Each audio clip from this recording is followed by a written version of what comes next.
और उसको लगता है कि ये संसार छोड़ के अब जाना पड़ेगा, लगता है मेरा आखिरी टाइम आ गया।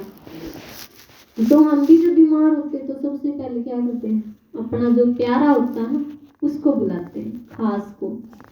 तो राजा भी सबसे पहले किसको बुलाता है, अपने पहली रानी को बुलाता है, जिससे वो सबसे ज्यादा पसंद करता है। कहता है लगता मेरा आखिरी टाइम आ गया और मेरे को जाना पड़ेगा। तो कहता है क्या तू मेरे साथ चलेगी? तो रानी कहती मैं तो आपके साथ बिल्कुल नहीं चलूंगी। भी मैं क्यों चलूं आपके साथ, आपको जाना तो आप जाओ। अब ऐसी बात सुन के राजा इतना दुखी हो जाता है कि जिसके लिए सब कुछ किया वही छोड़ के आज वही कहता है कि मेरे को नहीं जाना, आप चले जाओगे तो मैं दूसरी शादी कर लूंगी। तो राजा तो बड़ा दुखी हो गया ऐसी बातें सुन के।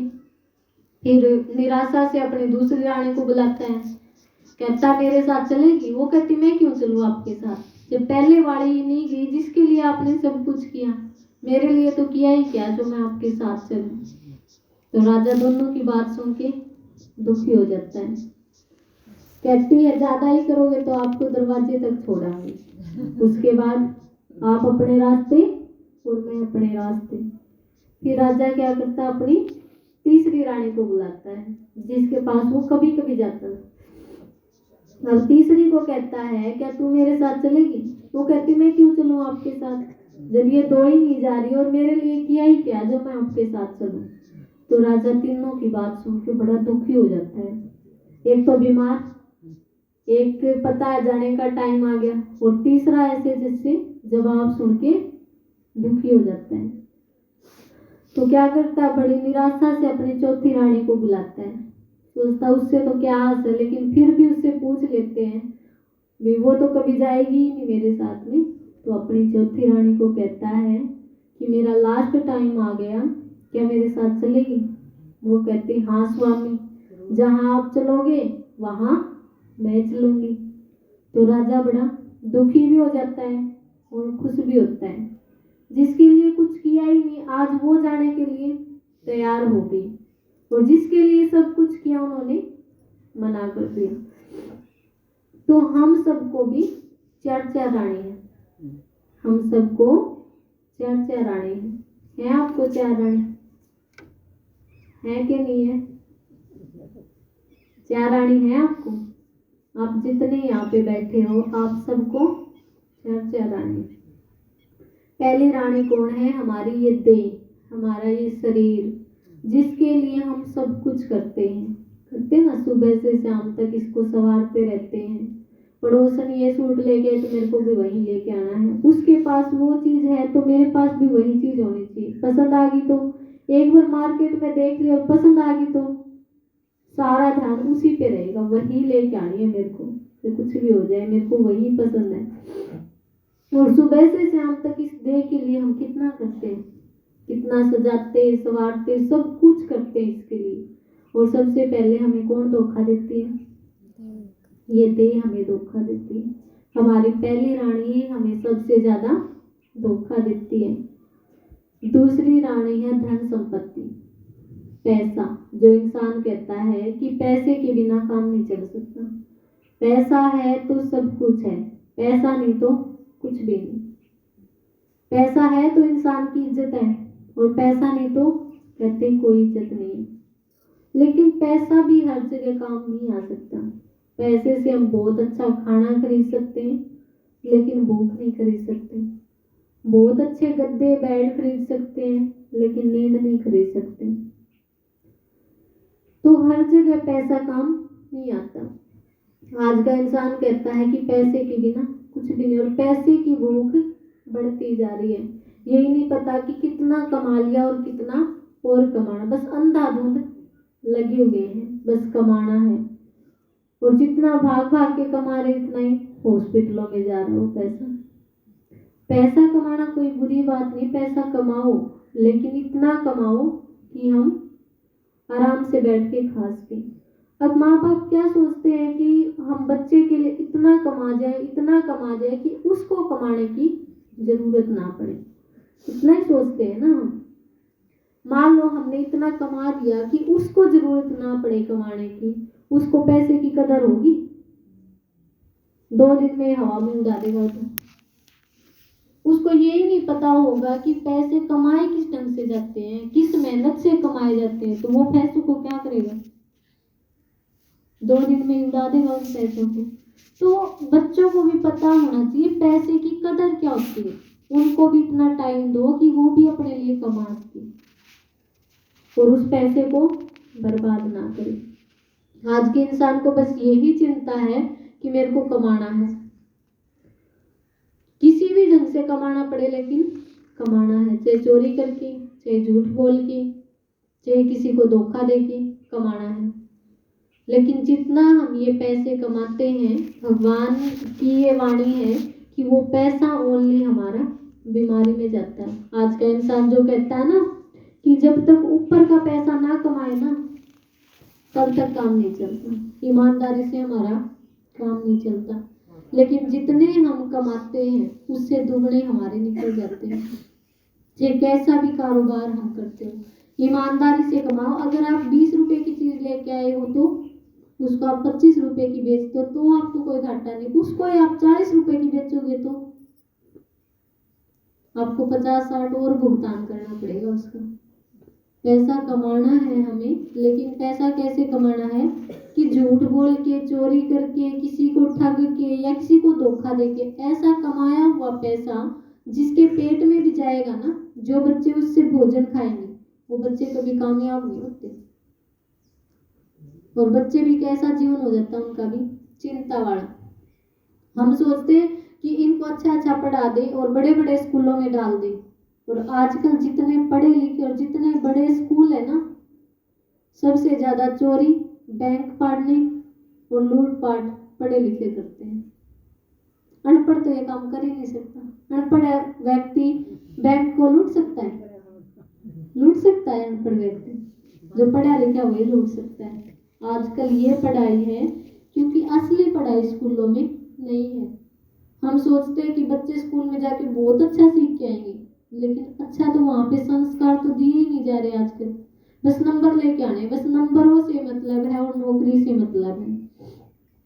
संस्कार कहाँ दिए जाते हैं? पहले के टाइम में बच्चों को संस्कार देते थे कि मान सम्मान क्या होता है, स्कूल क्या होता है। तब बच्चे क्या होते थे, जितना अपना माँ बाप का मान रखते थे, टीचर का रखते थे, तो वो कामयाब हो जाते थे। और आज क्या है, इतनी भूख है कि पैसे कमाने, बस नौकरी लग जाए। तो परमात्मा कहता है कि हर जगह पैसा भी काम नहीं आएगा। पैसा भी कहाँ तक जाता है? सिर्फ दरवाजे तक। उसके बाद तो हाथों में, नाक में, कान में जो भी डाल रखा है सारा निकाल लेंगे आपका। और कितना आप करके गए हो, कितना दे के गए हो, कोई नहीं बताता उस चीज को। और तो सारी चीज दे देंगे, माची दे देंगे, उसके बिस्तरे दे देंगे, लेकिन कोई पैसे भी दे के अच्छा उसके नाम।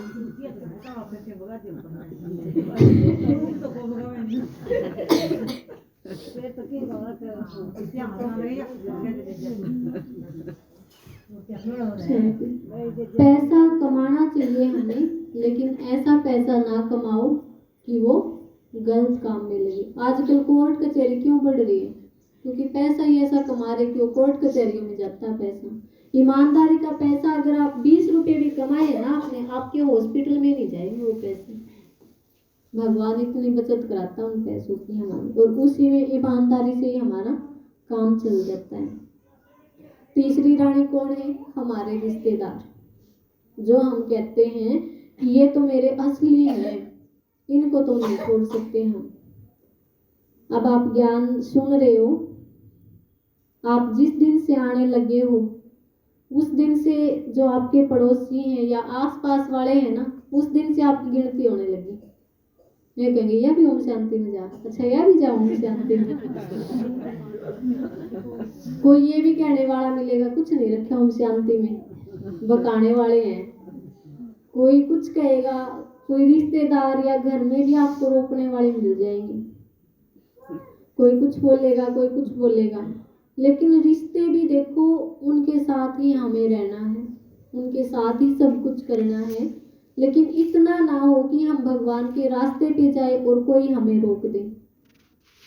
वो रिश्तों के साथ रहना है, लेकिन इतनी हमारे अंदर हो कि हम कह सके कि हम भगवान का ज्ञान सुनते हैं और हम कोई गलत काम नहीं करते हैं। रिश्ते भी सिर्फ कहाँ तक जाते हैं, हमारे शमशान घाट तक जाते हैं। उसके बाद वो अपने रास्ते और हम अपने रास्ते होते हैं।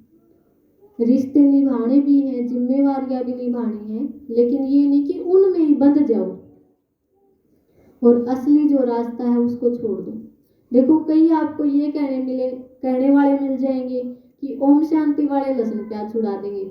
ये तो पहले नंबर की बात है, ओम शांति वाले लहसुन प्याज छुड़ाएंगे। दूसरे आपको बोलेंगे कि सफेद कपड़े पहना देंगे, ये कहेंगे ना। सफेद कपड़ों की कोई बात ही नहीं है। देखो, कोई स्कूल कॉलेज कोई भी संस्था होती है ना, तो उसकी एक ड्रेस होती है। जो घर में रहने वाले भाई बहन उनके ऊपर कोई पाबंदी नहीं। जो भगवान के घर में रहते हैं, आश्रम पे रहते हैं, एक ड्रेस हर जगह पे होती है। यहाँ की ड्रेस सफेद है, हम आप लोगों को थोड़े कहेंगे कि आप भी सफेद पहनो, फिर कहेंगे पति पत्नी को भाई बहन बना देते हो। शांति वाले सुने ये बात।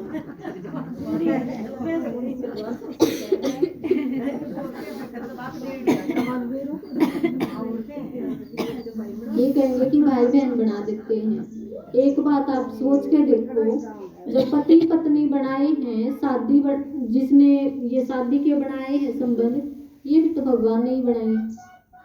शादी भी तो भगवान ने ही बनाई है, और पति पत्नी दोनों ही भगवान ने बनाए। अगर भगवान ने पति पत्नी को भाई बहन बनाना होता तो पति पत्नी बनाए क्यों? भगवान ऐसे काम नहीं करता।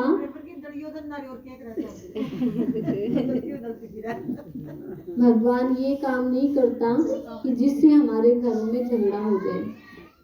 पति पत्नी पत्नी रहेगी और पति पति रहेगा, माँ माँ रहेगी और बेटा बेटा ही रहेगा। फिर परमात्मा ने एक बात बताई है इसके लिए कि जैसे हम मंदिर में जाते हैं, मंदिर में पति भी खड़ा, पत्नी भी खड़ी है, बच्चे भी खड़े हैं। कौन सी आरती गाते हो आप? तो मात पिता हम बालक तेरे, बंधु सखा सब कुछ तो ही है, यही गाते हैं ना। कि पत्नी अलग आरती गाती हो, पति अलग गाता हो?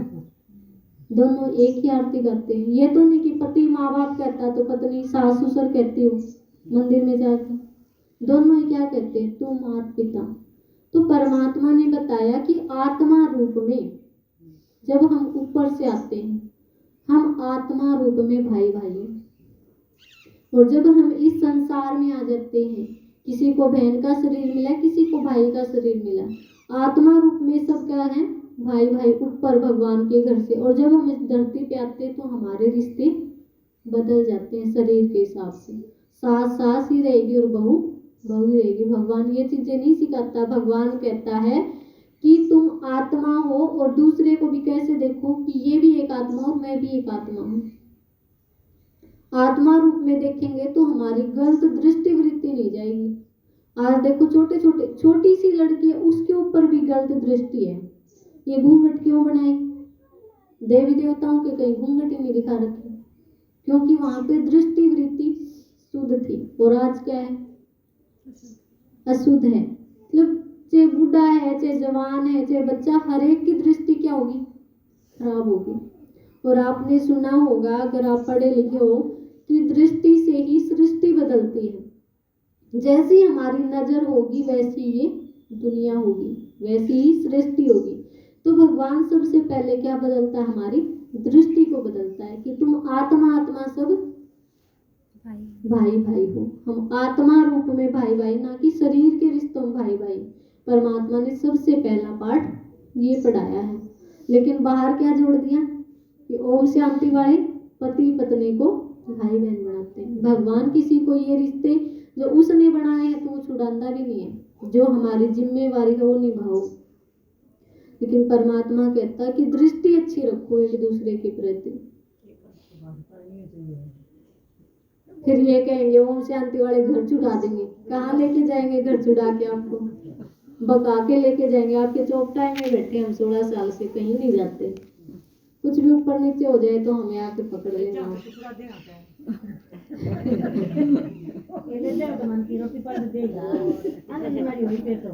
भगवान तो घर बसाना सिखाता है, ना कि घर छुड़वाता है। देखो अगर आपके बच्चे हैं, आपने बच्चों को जन्म दे दिया और फिर आप उनको छोड़ के चले गए, कितनी सारी आपको बद्दुआएं लगेंगी उन चीजों की। बद्दुआएं मिलेंगी तो दूसरे भी ये कहेंगे जान जान के छोड़ दिए, यही कहेंगे ना। और आपके बच्चे भी यही कहेंगे कि हमने ऐसा कौन सा गुनाह किया था जो हमें जन्म दे के छोड़ दिया। भगवान ये काम नहीं करता। भगवान कहता घर में रहो, सारी जिम्मेवारी निभाओ, सब कुछ करो, लेकिन चलते फिरते भगवान को याद करो।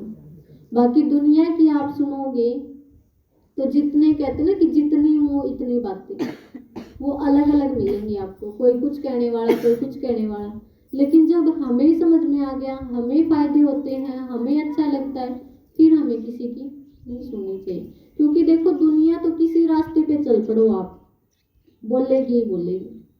अगर आप ये कहोगे मैं ओम शांति में जाऊं, मेरी सासू मना करे हैं, ओम शांति में जाऊं, दुरानी जेठानी मना करे हैं, वे तो करेंगे क्योंकि उनको ज्ञान है ही नहीं।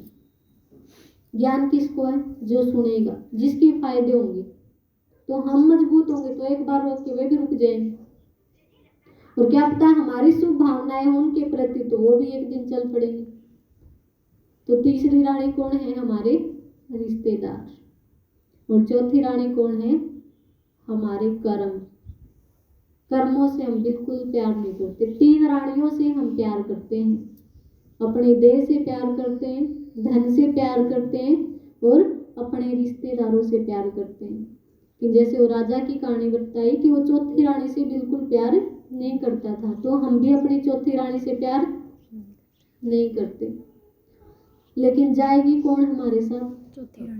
चौथी रानी ही जाएगी। कर्म ही हमारे साथ जाएंगे, और कर्म ही आगे जाके हमारी गवाही देंगे। इसीलिए हमें सबसे ज्यादा किससे प्यार करना है? अपने कर्मों से प्यार करो, क्योंकि कर्म हमारे साथ जाएंगे, कर्म ही आगे जाके गवाही देंगे, और कर्मों के अनुसार ही हमें जन्म मिलता है। तो हमें जितना हो सके अपने कर्म पे ध्यान दो, अपने बोल पे ध्यान दो, अपने संकल्पों पे ध्यान दो, अपने जो हम कर रहे हैं उस पे ध्यान दो। जितना अपने कर्मों से प्यार करेंगे, इतना ही क्या होगा, हमारे जितने कर्म अच्छे होंगे, भगवान के घर जाते टाइम हमें दुख नहीं होगा। एक बार एक व्यापारी था, तो वो क्या करता है,